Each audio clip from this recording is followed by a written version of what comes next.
Friends आपण मानक स्वागत आपनकर प्रिय YouTube channel MJ smile world को आज वीडियोटी आपण मान रही जवाहर नवोदय विद्यालय सिलेक्शन टेस्ट 2025 बर्तमान क्लास 6 रे एडमिशन करने क्लास 5 रो पिला माने Jawahar Navodaya online application T को आवेदन करुछंती।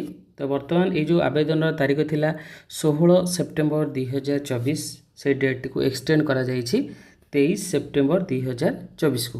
बर्तमान जो स्टूडेंट मैंने आपंकर Jawahar Navodaya application online application T को आवेदन करना एवं आप आवेदन करेंगे। सहित देखूँ गोटे आधार कार्ड रो प्रॉब्लम थिला जो स्टूडेंट मानकर आधार कार्ड नहीं तो सिंपली कौन करेंगे ना से पेरेंट्स जेकोसी गोटे रेसिडेंस सर्टिफिकेट आपड़ ये अपलोड करेंगे। अपलोड करने आपण नेक्स्ट फॉर्म टी को आवेदन करेंगे। तो ये समय अच्छी जदि आपंकर आधार कार्ड रे मोबाइल नंबर लिंक नहीं जो स्टूडेंट मानकर एवं लिंक करनियंतु आपंकर जो डेट लाइन थिला बर्तमान एक्सटेंड करा जायछि आपंकर 23/9 को। तो लास्ट डेट देखो आपंकर 16/9/2024 थिला बर्तमान से एक्सटेंड करा जायछि 23/9/2024 को।